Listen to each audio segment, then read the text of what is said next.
जब इस विशेषता को जाना महाराज तो 5 स्थान प्रदान किए। क्या? लोभो नृतम चौरनार्यम्बो ज्येष्ठा च माया कलहश्चदम्बा। ये सब कलयुग के परिवार का नाम है। सीधे सीधे कथा को लेकर चलें तो महाराज 5 स्थान प्रदान किए। पहले द्युतम पानम स्त्रिया सूना यत्रा धर्मा चतुर्विधा। बोले जहां पर द्युतम, जहां जुआ खेला जाए वहां कलयुग तू रहना। पानम, जहां मदिरा पान किया जाए वहां पर कलयुग तू रहना। और स्त्रिया, जहां पर परस्त्री गमन किया जाए वहां कलयुग तू रहना। और असूना अर्थात जहां पर हिंसा की जाए वहां पर तू रहना।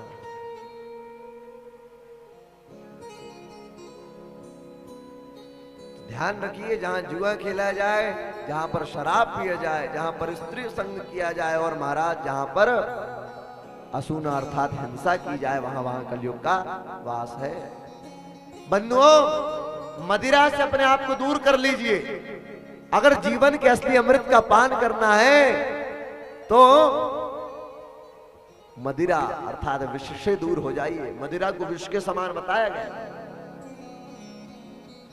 और इतना ही नहीं, असूना अर्थात हिंसा से दूर हो जाइए। मैं आपसे निवेदन करना चाहूं, हमारे धर्मशास्त्र, हमारा सनातन धर्म तो कहता है लहसुन और प्याज भी नहीं खाना चाहिए, लेकिन महाराज कुछ लोग हैं जो हिंसा करते हैं। देखिए, मनुष्य पर हिंसा नहीं, यदि पशु पर भी हिंसा करते हैं तो ये महापाप है।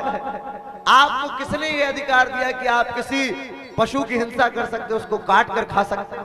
किसने अधिकार दिया? आप होते कौन हो किसी का जीवन छीनने वाले? कभी भी किसी पशु की हत्या नहीं की जाएगी। अगर जहां पशु की हत्या हो रही, जहां हिंसा हो रही है, वहां कलयुग का वास है। 4 स्थान दिए, फिर बोले मेरा परिवार बड़ा है, लोभ है, अनृत झूठ है, सब बताने लगा। तो बोले एक और, बोले कहां रहना? रे कलयुग सोने में तू रहना। सोना अर्थात, सोने का अर्थ स्वर्ण नहीं है। यहां से सोने का अर्थ है अनीति का धन। अनीति के धन में कलयुग का वास है। नहीं तो सोने में अगर रहता तो भगवान विष्णु की जो प्रतिमा रखी हुई है वो भी सोने की है।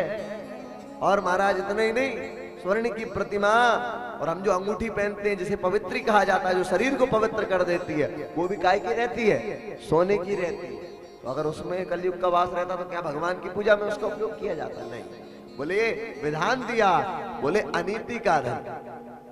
कभी भी जीवन में ध्यान रखा जाए, अनीति का धन घर में नहीं रहना चाहिए। अनीति से धन होता है वर्ष 7 और 5, तुलसी द्वादश वर्ष में वो तो चला मूल से जात। अनीति का धन जब आता है तो बड़ा अच्छा लगता है, लेकिन महाराज जब वो जाता है ना, तो जो आपने मूल से जात, जो आपने मेहनत से कमाया होगा, वो सब लेकर के और चला जाएगा, सब कुछ चला जाएगा। कब? बोले तुलसी द्वादश वर्ष में, 12 वर्ष। बोले पहले तो 5 या 7 वर्ष के भीतर चला जाएगा, और रुक गया, ठहर गया तो 12 वर्ष में सब कुछ नष्ट कर देगा, घर द्वार बेचने की नौबत आ जाएगी। इसलिए अनीति का धन, इसमें कलयुग का वास है, इस बात को जान लीजिए। और महाराज तब ये स्थान प्रदान किया और महाराज परीक्षित आए अपने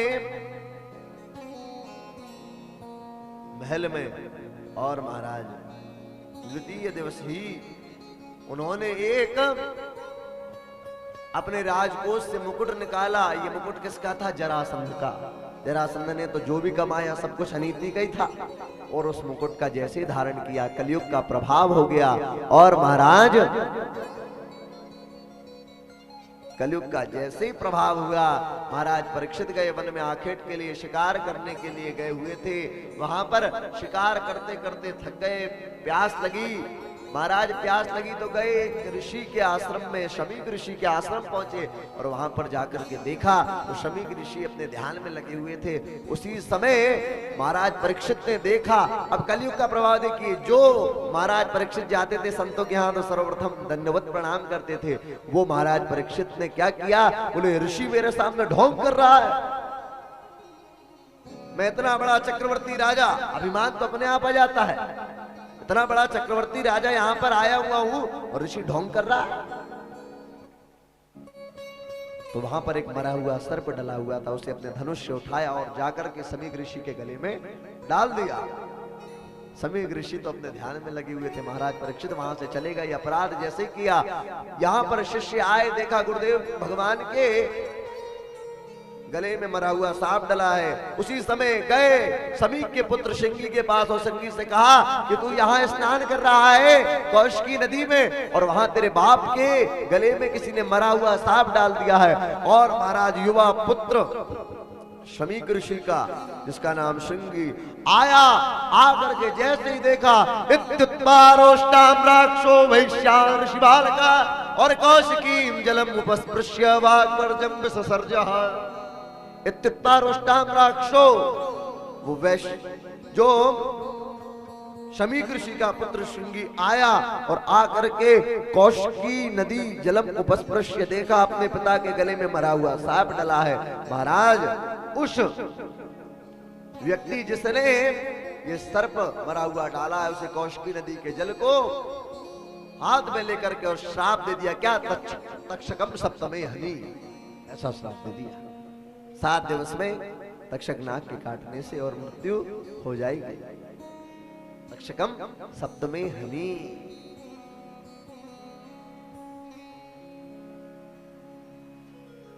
और महाराज परीक्षित को शाप लगा। जैसे तैसे वो ऋषि बालक रुदन करने लगा, उसी समय समीक ऋषि अपने ध्यान, जैसे ही ध्यान से बाहर आए, देखा तो गले में मरा हुआ सर्प था। बड़े ही आराम से सर्प को निकाल कर बाजू में रख दिया। ये संत का लक्षण है, ऋषि का लक्षण।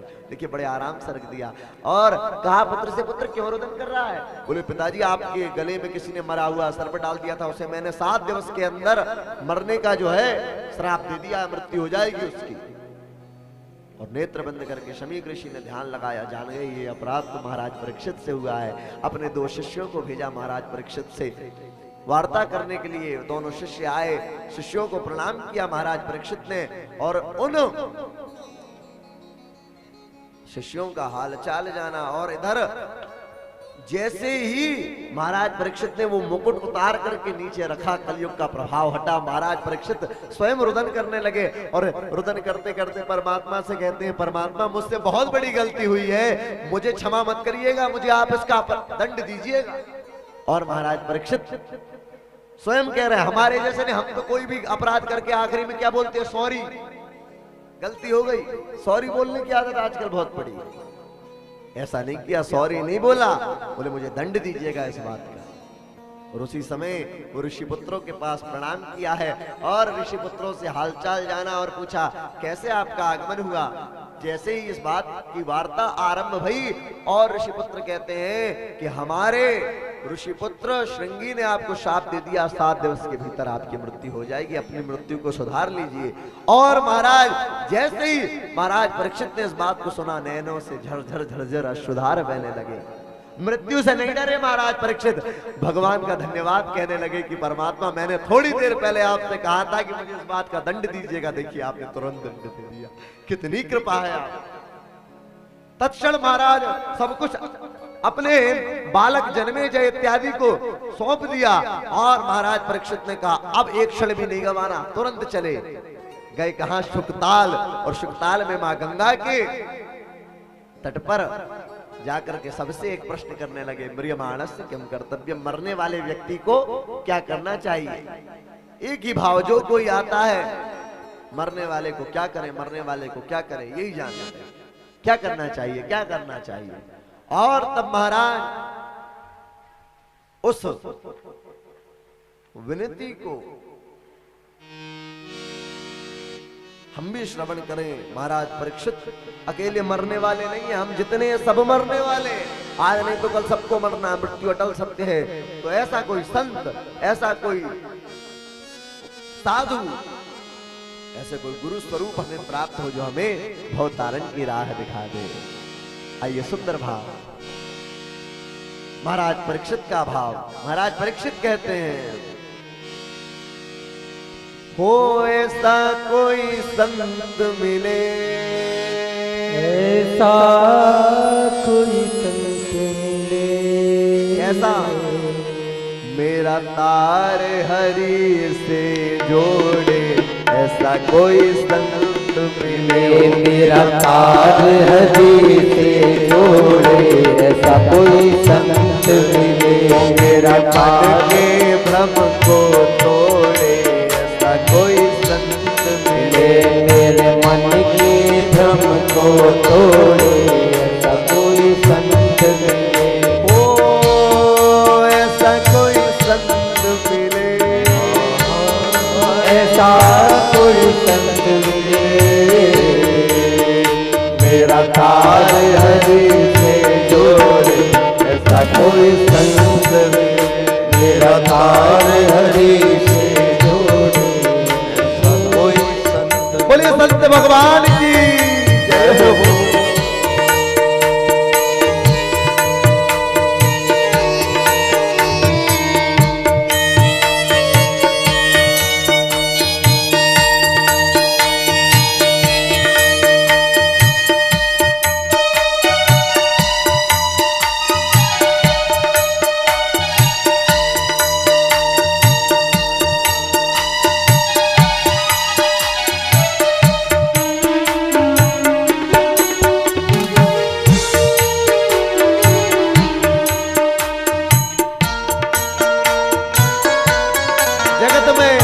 संत दर्श के बड़े महात्म। संत दर्श के बड़े महात्म। दुर्लभ जग में संत समागम। दुर्लभ जग में संत समागम। दुर्लभ जग में संत समागम। दुर्लभ जग में संत समागम। मेरे मन के भ्रम को तोड़े ऐसा कोई संत मिले। मेरा तार हरि से जोड़े ऐसा कोई संत मिले। हो मेरा तार हरि से जोड़े ऐसा कोई संत मिले। मेरा तार हरि से जोड़े ऐसा कोई संत। बोलिए संत भगवान की जय हो।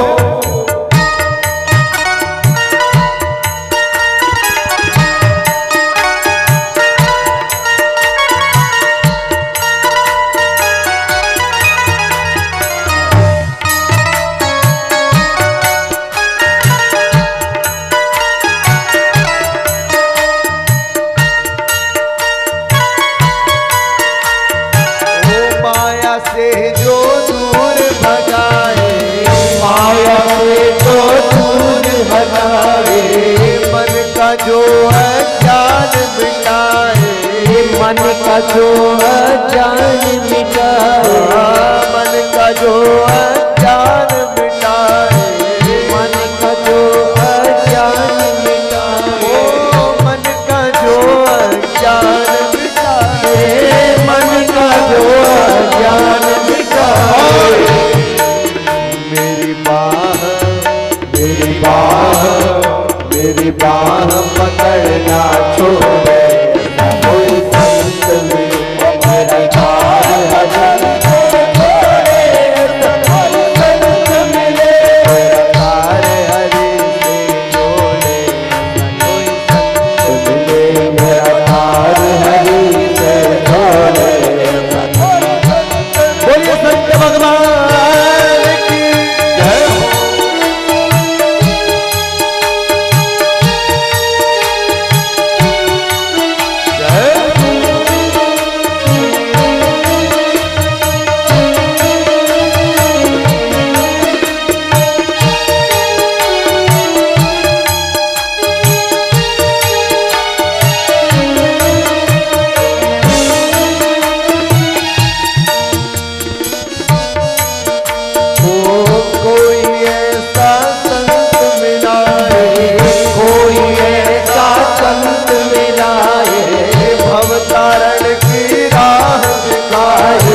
भवतारण की राह दिखाओ।